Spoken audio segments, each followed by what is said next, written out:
نبی کے دین پہ مٹنے کی بات کرتے رہو، حسین جیسا کلیجا۔ الشیطان الرجیم، بسم اللہ الرحمن الرحیم۔ اذا جاءك المنافقون قالوا نشهد انك لرسول الله والله يعلم انك لرسوله والله يشهد ان المنافقين لكاذبون اتخذوا ايمانهم جنة فصدوا عن سبيل الله انهم ساء ما كانوا يعملون ذلك بأنهم آمنوا ثم كفروا فطبع على قلوبهم فهم لا يفقهون وإذا رأيتهم تعجبك أجسامهم وإن يقولوا تسمع لقولهم كأنهم خشب مسندة يحسبون كل صيحة عليهم هم العدو فاحذرهم قاتلهم الله أَنَّى يُؤْفَكُونَ۔ سورة المنافقون مدنیہ۔ سورہ المنافقون مدینے میں نازل ہوئی، اس میں 11 آیتیں ہیں اور 2 رکوع۔ بسم اللہ الرحمن الرحیم، شروع کرتا ہوں اللہ کے نام سے جو بڑے مہربان نہایت رحم والے ہیں۔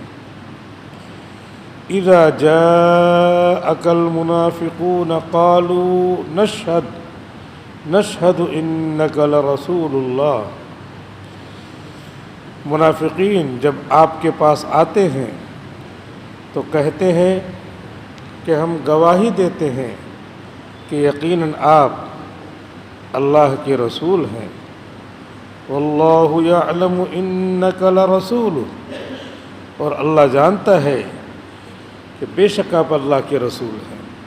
واللہ یشہد ان المنافقین لکاذبون، اور اللہ گواہی دیتا ہے کہ یہ منافقین پکے جھوٹے ہیں۔ اتخذوا ایمانہم جنۃ فصدوا عن سبیل اللہ، انہوں نے اپنی قسموں کو ڈھال بنا رکھا ہے تو یہ اللہ کے راستے سے لوگوں کو روکتے رہتے ہیں۔ انہم ساء ما کانوا یعملون، جو یہ عمل کرتے ہیں وہ بے شک بہت برا ہے۔ ذلک بأنہم آمنوا ثم کفروا فطبع علی قلوبہم فہم لا یفقہون، یہ اس وجہ سے ہے کہ ایمان لائے پھر ایمان سے نکل گئے، کفر کیا، پھر ان کے دلوں پر مہر لگا دی گئی، تو اب یہ اسلام کی بات سمجھتے نہیں ہیں۔ وَإِذَا رَأَيْتَهُمْ تُعْجِبُكَ أَجْسَامُهُمْ، اور جب آپ ان منافقین کو دیکھیں گے تو ان کے جسم آپ کو بہت خوشنما معلوم ہوں گے۔ وَإِن يَقُولُوا تَسْمَعْ لِقَوْلِهِمْ، اور اگر وہ بات کریں گے تو آپ ان کی بات پر کان لگائیں گے۔ كَأَنَّهُمْ خُشُبٌ مُّسَنَّدَةٌ، گویا کہ یہ سہارا لگائی ہوئی لکڑی ہیں کہ ان کے اندر کچھ نہیں ہے، دوسرے کے سہارے جی رہے ہیں۔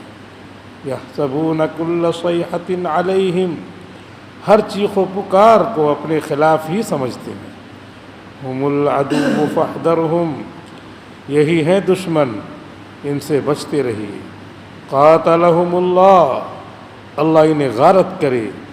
اَنَّى يُؤْفَكُونَ، کہاں دین اسلام سے پھرے چلے جا رہے ہیں۔ وَإِذَا قِيلَ لَهُمْ تَعَالَوْا يَسْتَغْفِرْ لَكُمْ رَسُولُ اللَّهِ لَوَّوْا رُؤُوسَهُمْ وَرَأَيْتَهُمْ يَصُدُّونَ وَهُمْ مُسْتَكْبِرُونَ، جب ان سے کہا جاتا ہے کہ تمہاری غلطی سب کو معلوم ہو گئی، لہٰذا اب آ جاؤ، سچے دل سے توبہ کرو، تمہارے لیے اللہ کے رسول مغفرت طلب کر دیں گے، تو یہ اپنا سر پھیر لیتے ہیں۔ اور آپ ان کو دیکھیں گے کہ پھر راستہ اللہ کی طرف جانے والا اس سے روکنے لگتے ہیں اور یہ غرور کرتے ہیں۔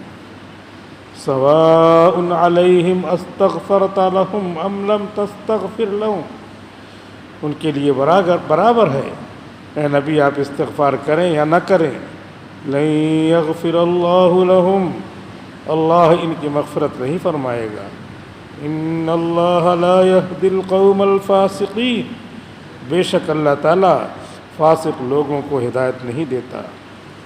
ہم الذین یقولون لا تنفقوا علی من عند رسول اللہ، یہی ہیں وہ منافقین جو کہتے ہیں کہ ان لوگوں پر پیسے خرچ مت کرو جو اللہ کے رسول کے پاس جمع ہے، مہاجرین، حتی ینفضوا، یہاں تک کہ وہ بکھر جائیں۔ وَلِلَّهِ خَزَائِنُ السَّمَاوَاتِ وَالْأَرْضِ، آسمان و زمین کی دولت کے خزانے سب اللہ کی ملکیت میں ہیں، وَلَكِنَّ الْمُنَافِقِينَ لَا يَفْقَهُونَ، لیکن یہ منافقین کچھ نہیں سمجھتے۔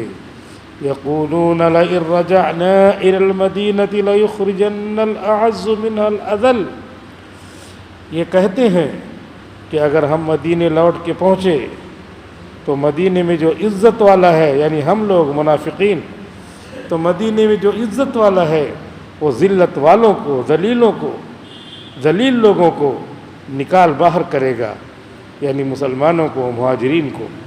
وَلِلَّهِ الْعِزَّةُ وَلِرَسُولِهِ وَلِلْمُؤْمِنِينَ، لیکن اللہ تعالیٰ فرماتے ہیں کہ ساری عزت تو اللہ کے قبضے میں ہے، اللہ کے رسول کے لیے ہے، مومنوں کے لیے ہے۔ وَلَكِنَّ الْمُنَافِقِينَ لَا يَعْلَمُونَ، لیکن یہ منافقین نہیں جانتے۔ یا ایہا الذین آمنوا لا تلہکم اموالکم ولا اولادکم عن ذکر اللہ، اے ایمان والو، تمہارا مال، تمہارے بال بچے اللہ کے ذکر سے تم کو غافل نہ کر دیں۔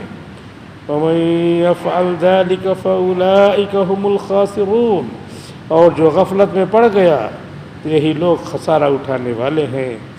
وَأَنفِقُوا مِمَّا رَزَقْنَاكُم مِّن قَبْلِ أَن يَأْتِيَ أَحَدَكُمُ الْمَوْتُ، اور جو روزی اللہ نے تم کو دی ہے اسے موت آنے سے پہلے خرچ کر لو۔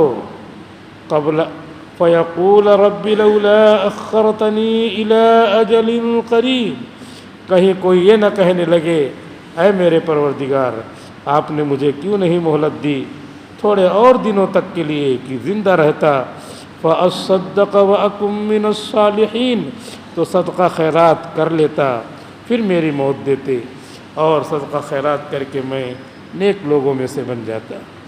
وَلَن يُؤَخِّرَ اللَّهُ نَفْسًا إِذَا جَاءَ أَجَلُهَا، اور اللہ تعالیٰ کا معاملہ یہ ہے کہ جب کسی کی موت کا وقت آ جاتا ہے تو اللہ تعالیٰ ہرگز مہلت نہیں دیتے۔ وَاللَّهُ خَبِيرٌ بِمَا تَعْمَلُونَ، اور اللہ تعالیٰ تمہارے ایک ایک عمل کی خبر رکھنے والے ہیں۔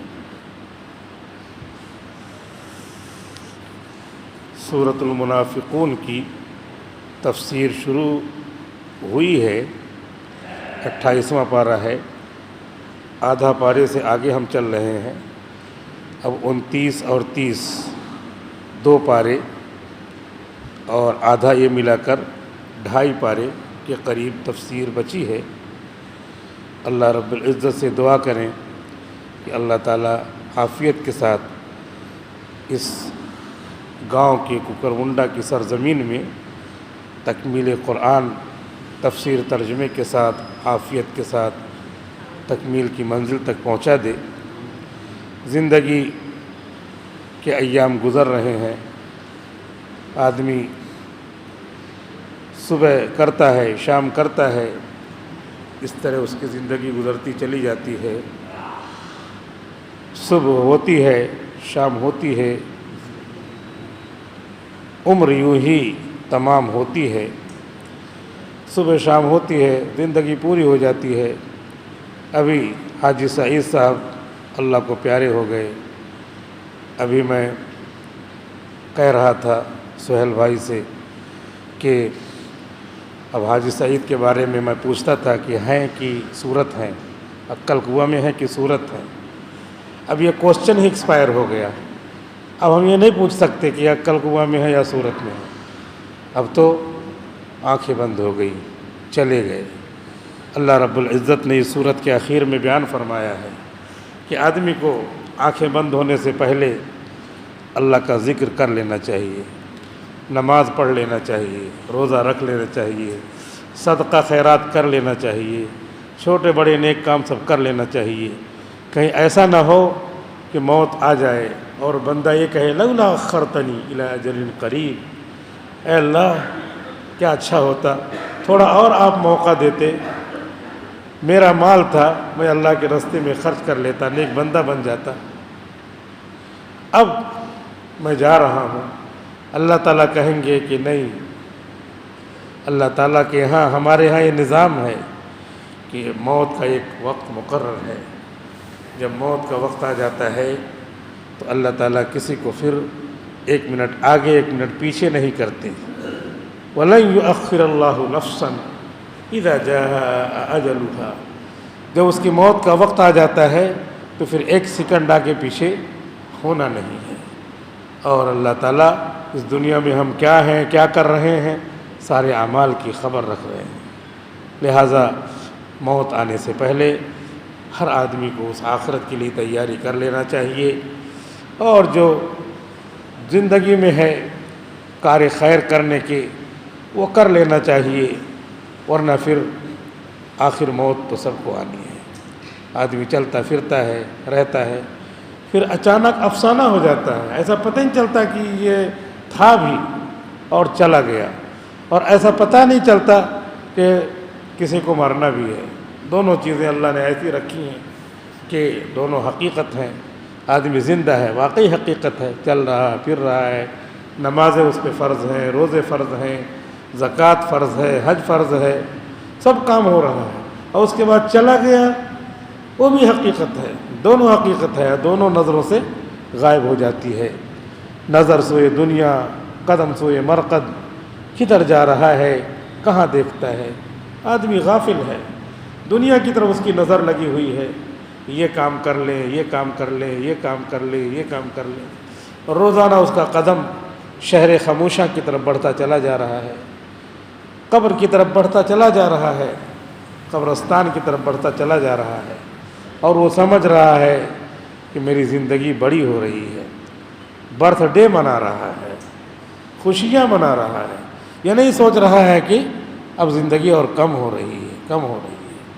اللہ رب العزت نے سورہ منافقون کے 2 رکوع میں اسی مضمون کو بیان کیا ہے، لہذا اس مضمون کو بیان کر کے اس مضمون کو سوچ کر کے ہم کو اپنے سارے باہمی اختلافات کو بھلا دینا چاہیے، اور اختلاف کی کوئی چیز ہوتی بھی ہے تو انسان ہے، ہو جاتی ہے، اور اللہ رب العزت نے اس کے سورہ منافقین کے پہلے رکوع میں ایک واقعہ اس طرح کا آپس میں اختلاف کا بیان بھی کر دیا ہے۔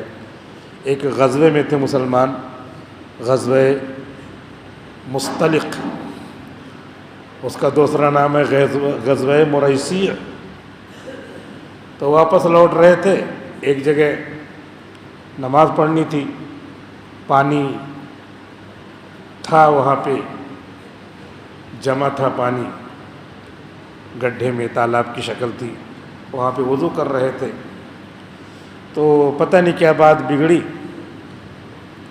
مہاجرین اور انصار دونوں مدینے میں رہتے تھے، جو مکے سے آئے تھے مدینے میں ان کو مہاجرین کہتے ہیں، اور جو مکے میں آنے والے لوگوں، مکے سے آنے والے لوگوں کی مدد کر رہے تھے وہ انصار تھے۔ تو اتفاق سے ایسے بازو بازو میں بیٹھے وضو کر رہے تھے، ایک مہاجر صحابی تھے، ان کا نام تھا جہجاہ ابن مسعود، انہوں نے کچھ بولا، اور بازو میں تھے انصاری صحابی، ان کا نام تھا حارث ابن زرار، بعض روایتوں میں آتا ہے سنان ابن وبرہ، جو بھی نام ہو۔ تو انہوں نے کچھ بولا، اسی میں جو ہے بات تو میں بڑھ گئی تو مہاجر صحابی نے انصاری صحابی کو مار دیا، ایک تماچا جڑ دیا۔ اب پورا ہنگامہ ہو گیا، آپس میں باتیں ہونے لگیں، ایسا کیسے؟ اب انصار اور مہاجر کی بات چھڑ گئی۔ اب اس کے بعد جو ہے منافقین کا جو سردار تھا عبداللہ ابن ابی ابن سلول، یہاں جو ہے عبداللہ کے باپ کا نام تھا ابی اور ماں کا نام تھا سلول، دونوں ایک جگہ جمع ہیں۔ عام طور پہ باپ ہی کا نام ذکر ہوتا ہے، لیکن یہاں پر عبداللہ کے باپ کا نام تھا ابی اور ماں کا نام تھا سلول، تو ماں اور باپ دونوں جمع ہیں۔ یہ رئیس المنافقین تھا، اس نے ورغلایا، انصاری کو کہا بتاؤ یہ لوگ آ گئے ہیں، تم نے ان کو روٹی کھلانا شروع کر دیا، ان کی مدد کرنا شروع کر دیا، پیسے دینا شروع کر دیا، یہ سب پیسے یہ مدد سب بند کرو اور چلو مدینے میں، ہم سب عزت والے ان لوگوں کو نکال باہر کریں گے۔ اس طرح بولا۔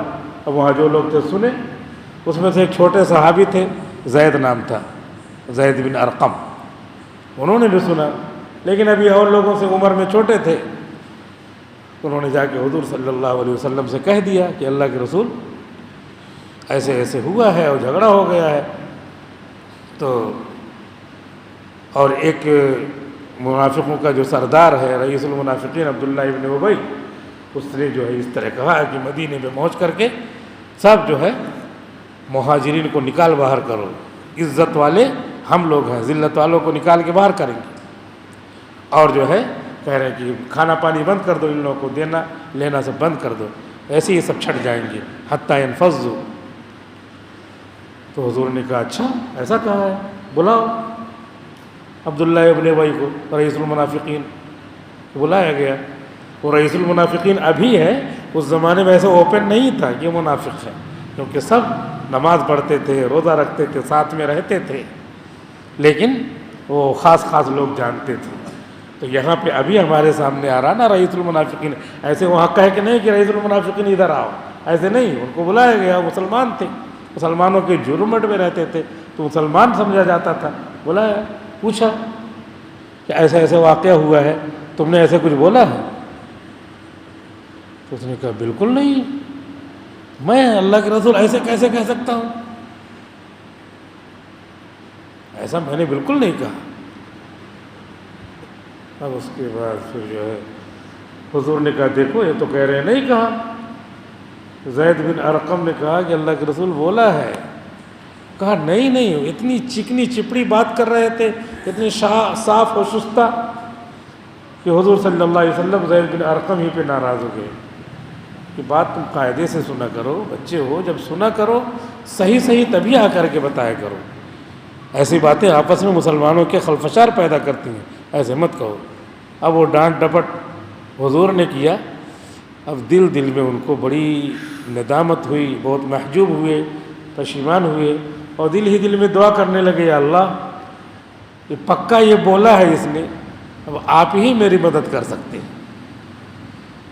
تو اس طرح ابھی کہہ رہے تھے تب تک جبریل امین آ گئے، اور جبریل امین آ کر کے حضرت زید بن ارقم کی تائید میں یہ آیتیں حضور صلی اللہ علیہ وسلم کو سنانے لگی۔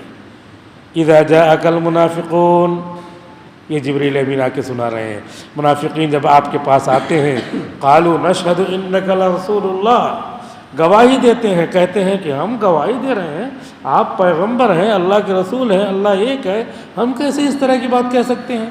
واللہ یعلم انک لرسول، اللہ اچھی طرح جان رہا ہے کہ محمد اللہ کے رسول ہیں، آپ کے کہنے سے نہیں بننے والے ہیں، یا نہ کہنے سے ہٹنے والے نہیں ہیں۔ اللہ یشہد ان المنافقین لکاذبون، اللہ تعالیٰ گواہی دے رہا ہے کہ یہ منافقین اس کا سردار یہ پکے جھوٹے ہیں، اور یہ قسم کھا گیا وہ، خدا کی قسم میں نے اس طرح کی کوئی بات نہیں کی۔ اللہ تعالیٰ کہہ رہے ہیں کہ یہ اپنی قسموں کو ڈھال بنا رہے ہیں، قسم کھا گئے تاکہ مسلمان غصہ ہو کر کے تلوار نہ سوت لیں کہ کس نے کہا، کون منافق ہے۔ چنانچہ ہوا ایسے ہی یہ اللہ کے رسول نے تو پوچھا، اس نے انکار کر دیا، اسی کو اللہ نے کہا، قسم کھا کے انکار کیا، تو مسلمانوں نے چھوڑ دیا۔ اللہ کے رسول نے کہا جانے دو کچھ مت بولو، اور یہ آیت اتر گئی۔ اب جہاں جو ادھر ادھر جا رہے ہیں منافقین، اور جو ہے یہ منافقین کا سردار، تو بڑی خفت اور شرمندگی ہو رہی ہے۔ اللہ تعالیٰ کہہ رہے ذالک بانہم آمنوا، یہ اوپر سے ایمان لائے ہیں، ثم کفروا، لیکن اندر سے کافر ہیں، فطبع علی قلوبہم، ان کے دلوں پہ کفر کی مہر لگ چکی ہے، یہ کتنا بھی سمجھاؤ سمجھیں گے نہیں۔ اور لوگوں نے جا کر کے ان سے کہا کہ ارے تم سے غلطی ہو گئی ہے، دیکھو قرآن میں اتر گیا، جبریل امین آ گئے، جا کر کے حضور کے سامنے معافی مانگ لو۔ وَإِذَا قِيلَ لَهُمْ تَعَالَوْا، اور جب ان سے کہا جاتا ہے کہ جاؤ معافی مانگ لو، حضور تمہارے لیے مغفرت طلب کر دیں گے اللہ تعالیٰ سے، تمہارا ایمان پکا ہو جائے گا۔ ارے میں تو پکا ایمان والا ہوں، لووا رؤوسہم، ہم نہیں جانے کے معافی مانگنے کے لیے، غرور کرتے ہوئے وہ مستکبرون، تکبر کرتے ہوئے واپس چلے جاتے ہیں، معافی نہیں مانگتے ہیں۔ تو جو آدمی تکبر کرنے والا ہے، بڑا بننے والا ہے، وہ تو کبھی نہیں معافی مانگے گا۔ وہ چھوٹا ہے، متواضع ہے، تواضع کر رہا ہے، تو اپنی غلطی کا احساس کر رہا ہے، وہ آ کر کے معافی مانگے گا۔ اب غلطی کا احساس کب ہوگا؟ جب زندگی کی عمر ختم ہو جائے گی، جب ایام ختم ہو جائیں گے، جب زندگی اور عمر آخری لمحات میں آئے گی، تب احساس ہوگا ارے امی میں جا رہا ہوں، میرا ہاتھ خالی، میرا پیر خالی، میرے ہاتھ پیر سب خالی، کچھ نہیں جا رہا ہے، ننگے بدن جا رہا ہوں۔ لیکن یہ منافقین ابھی ناز و نخرے میں ہے۔ اللہ تعالیٰ کہہ رہے ہیں ان کی باتیں دیکھیے، حضور صلی اللہ علیہ وسلم نے بھی تسلیم کر لی۔ وَإِذَا رَأَيْتَهُمْ تُعْجِبُكَ أَجْسَامُهُمْ، ان کو دیکھیں گے تو بدن، کپڑے بڑے شاندار، شان و شوکت کے ساتھ باتیں کریں گے اگر، تو تسمع لهم، ان کی باتوں کا آپ بہت غور سے سنیں گے، کیونکہ لفاظی کریں گے، بہت ہی زیادہ فصیح و بلیغ الفاظ بولیں گے، چکنی چپڑی الفاظ میں باتوں میں آپ مت آئیے، یہ لوگ اس طرح کی باتیں کرتے ہیں۔ لیکن یہ کیا ہے؟ ایسی لکڑی، سہارا لگائی ہوئی لکڑی، ایسے ایک لکڑی دیوار سے لگا دو تو دیوار ہٹاؤ گر جائے گی۔ تو ایسے یہ منافقین ہیں، وہ اپنی قسم کا سہارا لیے ہوئے ہیں، وہ قسم ہٹا دو تو گر جائیں گے۔ ان کے اندر کچھ نہیں، اندر ایمان نہیں ہے، جیسے لکڑی اٹھا کر کے جلا دی جاتی ہے اسی کے لائق ہے یہ، لہذا ان کا بدن جو ہے صرف جہنم کی آگ کے ایندھن بننے کے لائق ہے اور کسی کے لائق نہیں ہے۔ اللہ تعالیٰ نے اس طریقے سے ان کو بیان کر دیا۔ قاتلہم اللہ، اللہ ان کو غارت کرے۔ اب پورے مدینے میں جو سورۃ المنافقین مشہور ہوئی تو پتہ چلا کہ سارے منافقین ذلیل و رسوا ہو رہے ہیں۔ ادھر جو ہے عبداللہ ابن ابی کے بیٹے تھے، ان کا بھی عبداللہ نام تھا، عبداللہ ابن ابی ابن سلول، تو وہ پکے صحابی تھے، وہ پکے ایمان والے تھے۔ جب ان کو اطلاع ملی کہ میرے باپ نے، میرے ابا نے اس طرح بولا ہے کہ مدینے میں پہنچ کر کے سارے مہاجرین کو باہر نکال دیں گے، عزت والے ذلت والوں کو نکال، ذلیل لوگوں کو نکال دیں گے، تو اس میں حضور کو ذلیل کہہ دیا، مسلمانوں کو ذلیل کہہ دیا اور اپنی عزت والا بنا۔ آئے، گھر آئے اور کونے میں تلوار رکھی تھی، تلوار لیا، تلوار کو میان سے نکالا اور تلوار لے کر کے ابا کے سامنے کھڑے ہو گئے۔ تم نے ایسے بولا ہے کہ عزت والا ذلت والے کو نکال دے گا؟ بول کون عزت والا ہے اور ذلت والا کون ہے؟ اقرار کر کہ میں ذلیل ہوں، مسلمان عزت والے ہیں۔ اگر نہیں اقرار کیا تو گردن مار دوں گا، تلوار سے تمہاری گردن، سر تن سے جدا کر دوں گا، گردن اڑا دوں گا۔ اب دیکھا عبداللہ ابن ابی ابن سلول باپ نے، بیٹا ایسے جو ہے نشے میں ہے، تو بولا، اقرار کیا، ہاں میں ذلیل ہوں، مسلمان عزت والے ہیں۔ تب جا کر کے تلوار رکھی تو اللہ تعالیٰ نے یہ آیت اتار دی کہ دیکھو دنیا میں بڑے بڑے لوگ ہیں، ان میں اختلافات ہو سکتے ہیں، یہ صحابی ہیں، انصاری صحابی، مہاجرین صحابی، انصار و مہاجرین کے قرآن میں ذکر ہے، ان سب میں بھی اختلاف ہوا، آسمان سے آیت اتری اور وہ جو پسیجے اور وہ حق پر آئے، اور جو منافقین تھے ان منافقین کے لیے جہنم کی ایندھن ہے، وہ اپنے اوپر جمے رہے، وہ تکبر پہ جمے رہے، قرآن اتر گیا، پھر بھی منافقین، رئیس المنافقین نے اور جو دوسرے منافقین تھے انہوں نے توبہ نہیں کی۔ معلوم یہ ہوا کہ توبہ کرنا یہ ایمان والوں کی پہچان ہے، اور تکبر کرنا، بڑے بننا، غرور میں لگے رہنا، یہ جو ہے فرعون کی صفت ہے، منافقین کی صفت ہے، حامان اور شداد کی صفت ہے۔ حامان اور شداد کا حشر کس کے ساتھ ہوگا؟ کفار کے ساتھ ہوگا، اور جو متواضعین ہیں ان کا حشر ایمان والوں کے ساتھ ہوگا، انبیاء کے ساتھ ہوگا، شہداء کے ساتھ ہوگا، صدیقین کے ساتھ ہوگا۔ لہٰذا یہ جو اپنے پاس زندگی ہے، جو اپنے پاس لمحات ہیں، ان لمحات کی قدر کرنا چاہیے۔ بزرگوں نے لکھا ہے کہ جو موجودہ وقت ہے ہمارا، اس موجودہ وقت کی قدر کرنا چاہیے، موجودہ وقت، کیونکہ یہی موجودہ وقت گزرا تو ماضی بن جائے گا۔ ابھی ہم یہاں بیٹھے ہیں مسجد میں، ہم نے نمازیں پڑھی، ابھی ہم نے فرض نمازیں پڑھی، سنتیں پڑھی، وہ پریزنٹ تھا، حال تھا، لیکن تھوڑی دیر میں اب تفسیر میں بیٹھے ہیں تو وہ ماضی ہو گیا۔ تو وہی پریزنٹ جس نے پکڑا، موجودہ حال، موجودہ وقت کو جس نے صحیح طریقے سے استعمال کیا، وہی اس کا ماضی ہو جائے گا۔ اور جس نے موجودہ کو اچھا استعمال کیا، اس کا ماضی تابناک، اس کا ماضی روشن، اور جس کا ماضی روشن اس کا مستقبل روشن، کیونکہ ماضی دیکھا جاتا ہے، اس نے کون سی کلاس پاس کی، اس نے کون سا امتحان پاس کیا، اس نے کتنے قرآن پڑھے، کتنی نمازیں پڑھیں، اس کی ساری نمازیں موجود ہیں، ہو گئی ہیں، یا زندگی میں باقی ہیں، یہی ماضی ہے۔ اب یہ ماضی اگر اچھا ہے تو مستقبل کے تابناک ہونے کی دلیل ہے، اور ماضی اچھا نہیں ہے تو مستقبل تاریک نظر آتا ہے۔ یار میں نے شرابیں پی، یار میں نے رشوت لیا، یار میں نے جھگڑے لڑائی کیا، یار میں نے توڑنے کی بات کی، جوڑنے کی بات نہیں کی، یہ اپنا ماضی بن گیا۔ حال کو ہم نے نہیں صحیح استعمال کیا تو یہ ماضی بن گیا، ماضی بن گیا تو وہی ماضی مستقبل کے ڈارک ہونے کی دلیل ہے، مستقبل کے تاریک ہونے کی دلیل ہے۔ اس لیے عقل مند وہ ہے جو موجودہ حال کو صحیح استعمال کرے۔ ہم مسلمانوں کو، ہمارے بھائیوں کو، آپ لوگوں کو، ہم کو، سب کو ایسا چاہیے کہ اپنی زندگی کا ٹائم ٹیبل بنا لیں کہ صبح سے لے کر کے شام تک ہم کو کام کیا کرنا ہے۔ ہر وقت کے لیے ایک کام ہونا چاہیے، اور ہر کام کے لیے ایک وقت ہونا چاہیے۔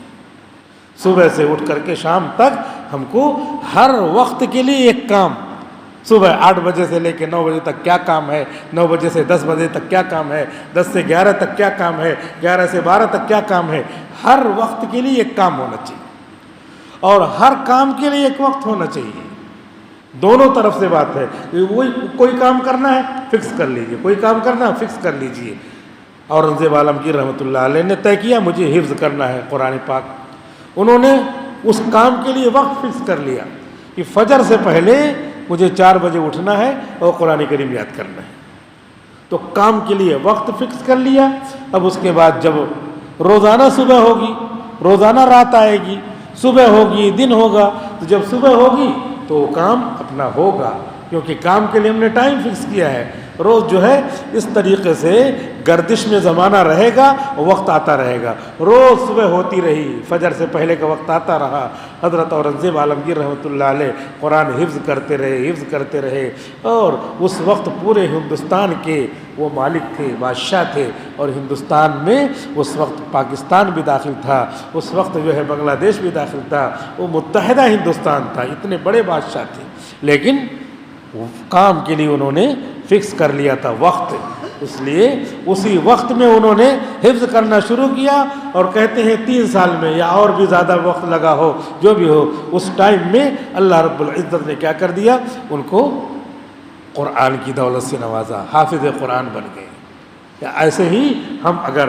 اپنے کام کے لیے، ہم نے کام جو مقرر کیا ہے اس کام کے لیے وقت کو متعین کر دیں کہ اس وقت یہ کام کرنا، اس وقت یہ کام کرنا، اس وقت یہ کام کرنا، تو یہ زندگی جو ہو رہی ہے عمر مثل برف کم، رفتہ رفتہ چپ کے دم بدم، تو یہ ہر لمحہ ہمارا قیمتی گزرے، ہر لمحے میں ہم ایک نیک کام کر کے گزر جائیں۔ حضور صلی اللہ علیہ وسلم نے فرمایا ہے من ساوا یومہ فہو فی الخسران، جس آدمی کے 2 دن برابر ہو گئے وہ گھاٹے میں۔ 2 دن برابر ہو گئے کا مطلب ہے کل ہم نے 100 نیکی کی تھی، آج ہم نے 100 نیکی کی تو بھی گھاٹا ہے، آج ہم کو 101 نیکی کرنا چاہیے، 102 نیکی کرنا چاہیے۔ من ساوا یومہ، جس کے یوم 2 دن برابر ہو گئے وہ بھی گھاٹے میں ہے۔ ہر آدمی کو ترقی کرنا چاہیے، پروگریس کرنا چاہیے، ڈیولپمنٹ ہونا چاہیے، خیر میں ترقی، کہ اگر ہم نے کل 1 پارہ پڑھا تھا تو آج 1.25 پارہ پڑھنا چاہیے، کل اگر ہم نے 100 مرتبہ درود شریف پڑھا تھا تو آج 102 مرتبہ درود شریف پڑھنا چاہیے۔ ہر دن ہم کو نیکیاں بڑھانا چاہیے. اگر ہم نیکیاں نہیں بڑھائیں تب بھی گھاٹے میں ہیں. چیز آئے کہ کم ہونا، ہم لوگوں کی نیکیاں کم ہوتی جاتی ہیں، چھوٹتی جاتی ہیں. آدمی غافل ہے، خواب غفلت میں پڑا ہوا ہے، یا نہیں سمجھ رہا ہے کہ موت آئے گی، اس دنیا سے جانا ہے کہ نہیں جانا ہے. ہمارے نبی حضرت محمد رسول اللہ صلی اللہ علیہ وسلم نے فرمایا ہے کفا بالموت واعظا، سب سے بڑا واعظ موت ہے، سب سے بڑا واعظ موت ہے.